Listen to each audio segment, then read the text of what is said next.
Hey folks, welcome back. My name is Cyrus Davis, and this past weekend I finished top 64 at Toronto Regionals. This was my first tournament back since the World Championships. First major event of the season. My partner and I had a baby back in September, so we've been on a bit of a break, but my partner and child came with me to Toronto Regionals since it's relatively close, about an hour and a half drive away from me. And I was able to, with my first event back and their support, get another day 2 and another solid finish under my belt with this Snorlax Enriching Energy Klefki deck.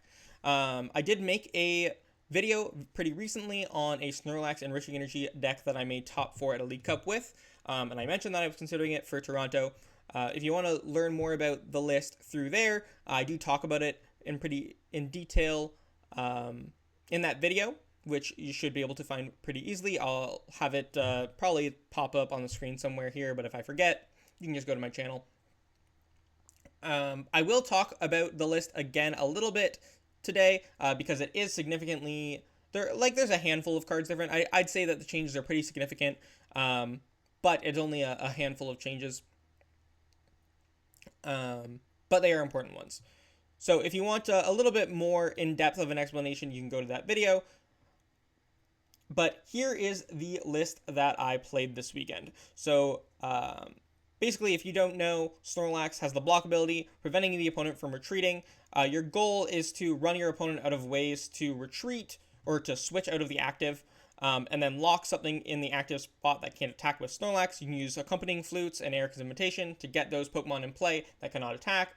And you can also use Eri and Misfortune Sisters to run your opponent out of switching cards. The Pidgeot V and Enriching Energy allows you to draw a bunch of extra cards over the course of the game. You attach Enriching Energy to Pidgeot V, shuffle Pidgeot V back in after drawing your cards, and then can use it again later on. Now, the Klefkis in the deck help slow down a lot of decks, but primarily are here to win the Klawf matchup, as it prevents them from poisoning their own Pokemon to boost their damage, or poisoning your Pokemon to do damage to them. It also prevents them from moving around the board with Latias EX and Petrant EX. So Klefki, very hard counter to Klawf. It also gives you just a decent chance into decks that have Petrant EX in general, giving you a way to shut off that ability. And like I said, it just sort of slows down decks like Regidrago and Lost Box as well. So it definitely has some uses outside of the Klawf matchup, but that is what it's primarily here for. Like I said, I do have an article or a video that I made pretty recently on Snorlax plus Enriching Energy. So you can check that out, but I also wrote an article only a couple days ago on this exact 60 card list, mentioning that I was going to run it for Toronto Regionals, and I didn't end up changing anything. So if you want to check out a very in-depth explanation of every single card in this exact 60 card deck list, as well as an explanation of how to play some of the deck's most common matchups, you can go ahead and check out that guide on the Shuffle Squad Metafy page. The link is here, but I'll also link it in the description below. So yeah, if you want a more in-depth explanation of everything, you can check that out there. But today we're going to just go into sort of all of the games that I played at Toronto Regionals, how the run went, and what brought me all the way to top 64. So round 1, we hit a Klawf Trap Ghost deck. Game 1, I was able to fill their bench with, actually both games, I was able to fill their bench with Accompanying Flute before they'd get Trap Ghost EX down, so my opponent didn't have any way to damage my Klefki at all. They play so many big Pokemon, the Accompanying Flute usually have lots of targets. Even if they get the Trap Ghost down and can use that to attack Klefki, you can use Handheld Fan to send the DT off the Trap Ghost to the bench, and you can trap Pokemon like Klawf and Brute Bonnet that require 2 double Turbo Energy to retreat. You can use Eri and Misfortune Sisters to find their switching cards, and eventually they'll just run out of ways to get the Trap Ghost back in the active spot, and you will still win the game. So we took a very quick 2-0 victory, starting 1-0 in the tournament, and moving on to hit a Roaring Moon EX in round 2. Now this deck is typically one of Snorlax's worst matchups. Even with Klefki to shut off Petrant EX, it is still probably one of our worst matchups. But game 1, my opponent, I believe they only played one Petrant EX because they played Latias EX as well, and I believe it was Prize, because my opponent filled their bench with Pokemon, including one Iron Bundle. So I think their strategy was, once they take the Petrant EX off the prizes, they use the Iron Bundle to discard itself and bench the Petrant EX in its place. The reason they don't just leave bench space open is because then I can fill their bench up with Accompanying Flute. I had already found a couple of Pokemon with Accompanying Flute. They didn't want me to fill all their bench spots before they could draw Petron DX off the prize cards, because then they would never be able to get Petron DX into play.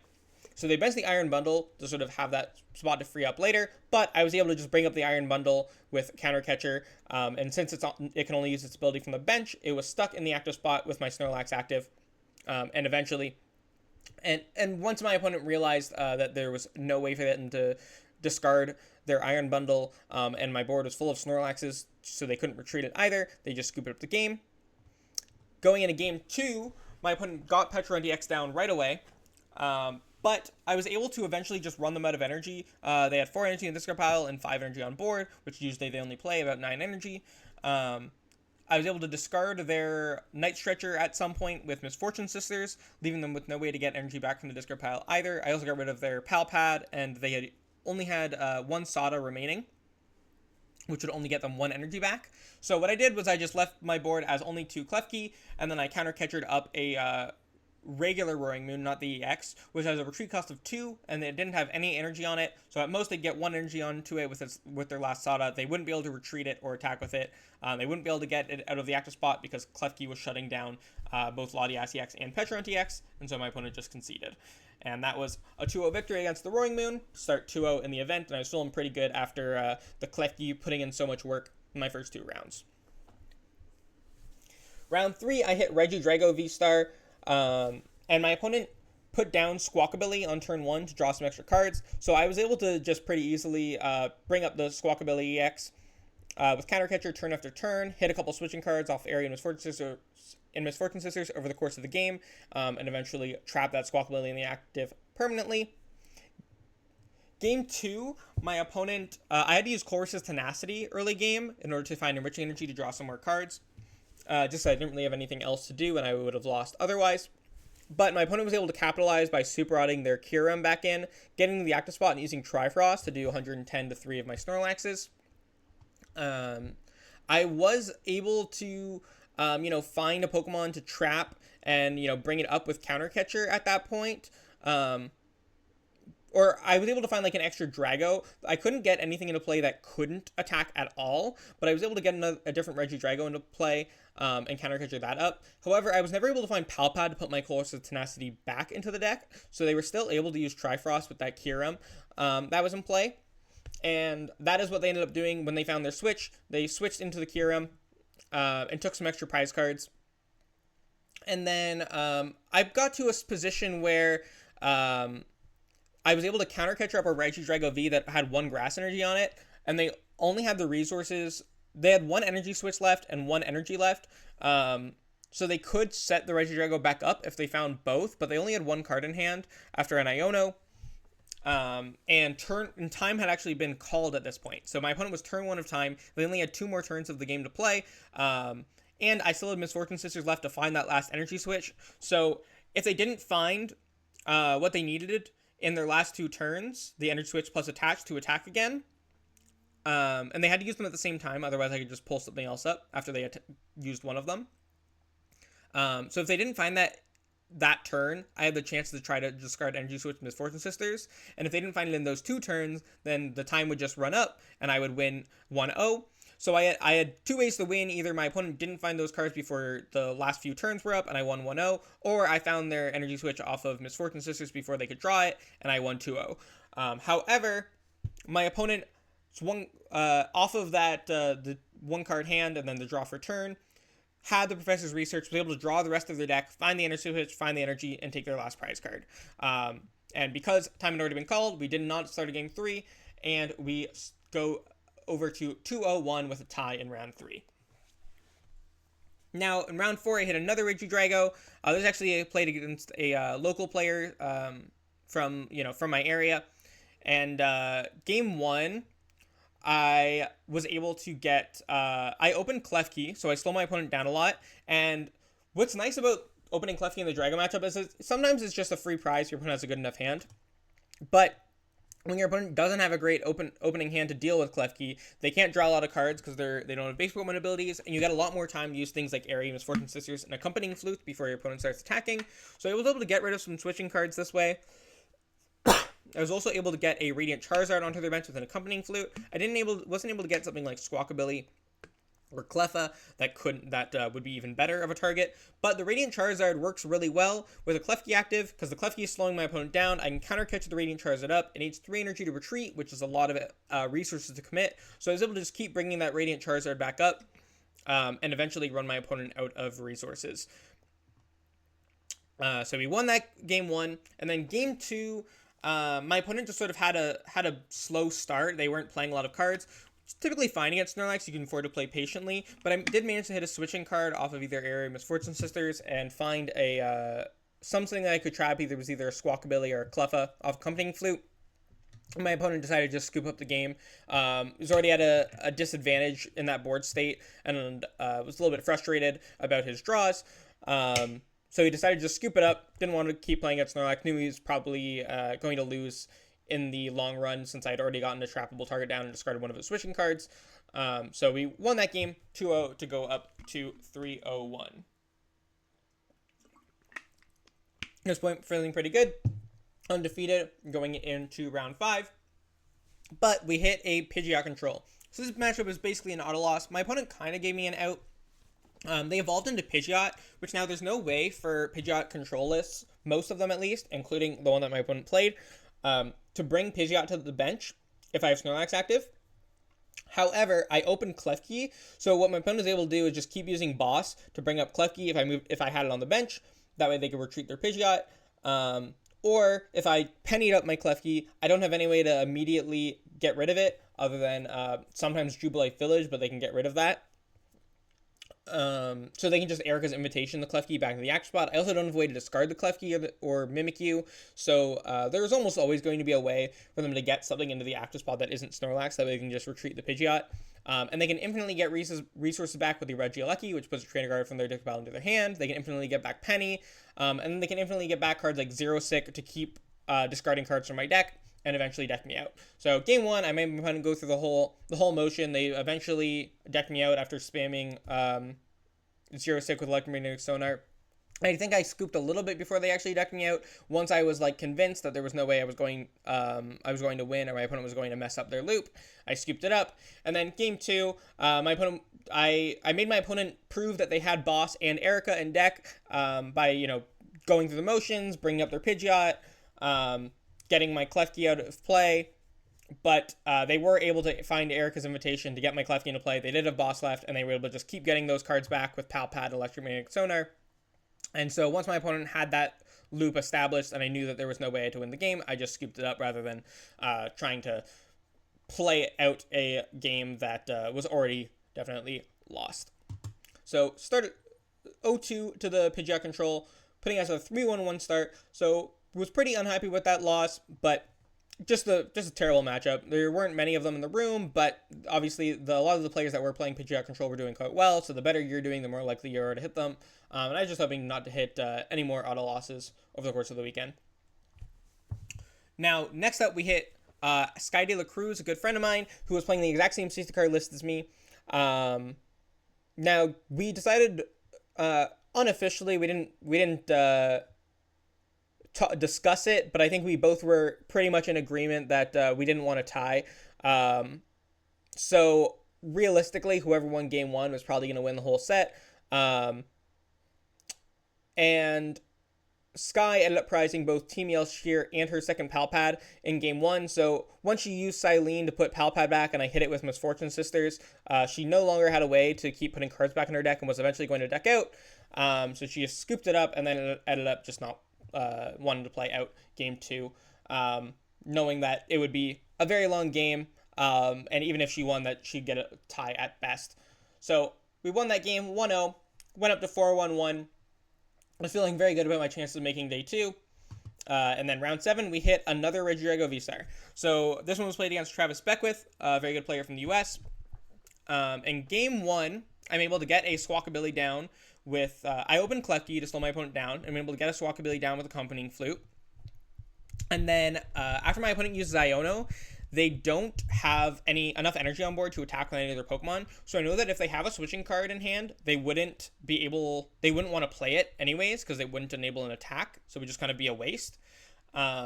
And they've just used Iono, drew 6, and then passed. So this is definitely the turn where they have the highest chance of having switching cards in hand. So I go for the Eri. I manage to hit 2 switching cards, and that pretty much seals up game 1. We go through the motions, play the game out, but I am able to find my counter catchers and my boss orders to keep bringing up that squawk ability, and eventually my opponent runs out of switching cards, and I take game 1. Game 2, I only find a Pheasantipity off of Accompanying Flute, and what my opponent does is just use Cruel Arrow to spread damage onto all of my Snorlaxes without taking prize cards. That way I can't use Counter Catcher. And I'm able to find my boss orders and pennies consistently enough to keep up with the Cruel Arrow spread. So eventually, what my opponent does is just, when I do finally find a way to get the Pheasantipity to the active, you can just use Legacy Star to get Trifrost, and knock out all of my Snorlax in play, because I'm not able to heal them all up fast enough to deal with that option. Now, in Game 3, I am able to get Pokemon onto the bench that I can trap, and I've managed to spread my opponent's energy pretty thin and resource pretty thin, hit energy recovery cards and energy switches off of Misfortune Sisters and Aries. So at this point, I know that Mimikyu might be a win condition later in the game as well, if I can just sort of get something stuck in the active that can't deal with Mimikyu.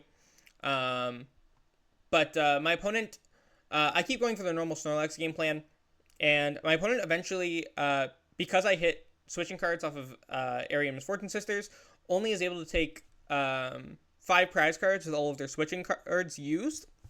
And so they Iono me and hope that I don't find another Gust, but I know that they don't have any switching cards left. I found the counter catcher off the Iono. I don't even need to find another Snorlax to the bench because I know that I have it locked up, and they just concede the game. So we managed to take game 3, go up to 5-on-1, and now feeling very good about our position in the tournament. Just need to win one of the next 2 games to make day 2. And round 8, we hit another mirror match. And this is definitely my quickest game of the weekend. In the mulligan phase, I reveal a couple of hands, and my opponent can tell that I'm playing Snorlax, obviously, and sees the Xerosic. My opponent says that he doesn't play any mirror attacks, which means he can never deck me out. He also doesn't play any way to attack, so there's no way for me to take 6 prize cards against me either. So he asked me if I play Iono. I show him that I play Xerosic and Iono, so he will eventually deck out, whereas I will never deck out. And he decides to just concede the set at that point, knowing that there's really no way for him to win. So we take the win, go up to 6-1-1, and now we're already locked for day 2. We're feeling great, and just want to win one more game to hopefully increase our chance of making top 8 tomorrow. But happy with whatever happens at this point. And round 9, we hit Brandon Salazar, another very accomplished player. And he is playing Gardevoir EX. Both of these games go very similarly, so I'll sort of recount them together. My opponent opens Manaphy game 1 and Munkidori game 2. Both very bad openers, because they can be easily trapped by Snorlax. They don't do enough damage to keep up. Obviously, Manaphy doing no damage. So my opponent's going to have to use their Turo on these Pokemon eventually to get them out of the active spot, which is a pretty harsh waste of their Turo in the matchup. What my opponent does to try to improve his odds is both games he does a strategy that not a lot of Gardevoir players do against Snorlax, but it definitely it's pretty smart. It can wear on their resources a little heavier than just playing normally, but it gives them the best odds of me sort of bricking. What he does is he puts Bravery Charms on 2 Ralts to boost their HP up to 120, and then he puts 4 energy on them with Psychic Embrace, and then evolves them into Kirlia to knock themselves out, because once it evolves, it doesn't get the HP boost from Bravery Charm, which means it's Kirlia with 8 HP and 80 damage on it, gets knocked out, I have to take a prize, does this twice, both games, to make me take 2 prize cards, and what this allows him to do is now the next turn, he goes into Turo, and he starts attacking, starts taking prize cards, but for his first few attacks, I'm still ahead on prize cards, or at least even, so I can't use Counter Catcher, so I have to find Boss in order to stop him from attacking, and additionally, when he uses Iono for the rest of the game, it's going to put me down to 4 instead of 6, meaning I'm going to draw significantly worse off of the Ionos. This does work relatively well. It buys him a few turns, but I'm still able to spread his energy around. Gardevoir just doesn't play enough energy to set up a full board of attackers. So eventually his energy is just committed to a couple of Pokemon, and I'm able to just counter catcher Pokemon that don't have energy committed to them and lock them with Snorlax. They can bench a bunch of Ralts, and so if I bring those up, obviously they bench Flutter and Flutter Mane and Klefki as well, ideally, because I can't trap those with Snorlax, so they're kind of just wasted bench spots that I'm never going to target. So I have to target his Ralts, and Ralts has an attack for 1 energy teleportation burst, which allows it to switch to the bench, but I just attach handheld fan to my Snorlax before I countercatcher the Ralts, which forces the energy to come off the Ralts when they use teleportation burst, so I can move it onto a Pokemon like Gardevoir EX that already has 3 energy on it, so that 4th energy is just a wasted energy on the Gardevoir, and eventually I'm able to run out of energy and bring up a Ralts that can no longer use teleportation burst. So we win both of those games relatively the same way. Take a 2-0 victory to go up to 7-1, and now I'm feeling pretty good about my odds going into top 8 going into day 2. I get some rest, and in round 10, first round of day 2, we hit a lost box. So I'm feeling pretty good about this one. Game 1, my opponent opens Blood Moon, which means that I'm always going to have a nice Pokemon to keep bringing up into the active spot. They don't want to commit 5 energy to a Blood Moon, because then it makes it a lot easier for me to trap things like the Iron Hands and Sableye that they had on their bench. Those Iron Hands can be a little bit scary because they can, after a Lost Mine, they have multiple Snorlax they can try to knock out with Ampy very much. But I'm able to find pennies to sort of keep healing around Lost Mine. Eventually, I force my opponent to a position where they have to take a prize with Lost Mine, just because there's they've sort of run out of time and switching cards. And so I'm able to then at that point use Counter Catcher. I also open Klefki game 1 here, so my opponent just or I don't open Klefki, but because my opponent opened Blood Moon, I'm able to Eri a switching card out of their hand and sort of trap the Blood Moon, which slows them down a lot. And in the meantime, while they're trying to get up to 10 cards in the Lost Zone to start using Lost Mine, I'm able to just keep using Eri and Misfortune Sisters, keep pinning down their resources, getting rid of switching cards, and by the time they're doing significant damage with Lost Mine, they've just lost too many switching cards, and I'm able to eventually trap the Blood Moon. I Misfortune's the last switching card out of their deck when they're only have 1 prize card remaining, and win the game. And then game 2, my opponent opens Manaphy, and I'm very quickly able to just use my Accompanying Flutes to fill their bench before they can even get the Sableye down.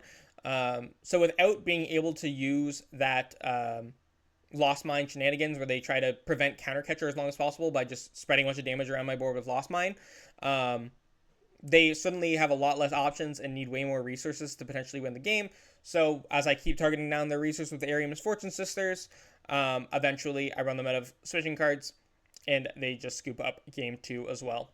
And I trap their Manaphy in the active spot. Go up to 8-1-1. Now I'm feeling really good about my chances of top 8. I need to win 2 more games to make top 8. However, as you know from the beginning of the video, I finished top 64, so I don't quite win those 2 more games on the day.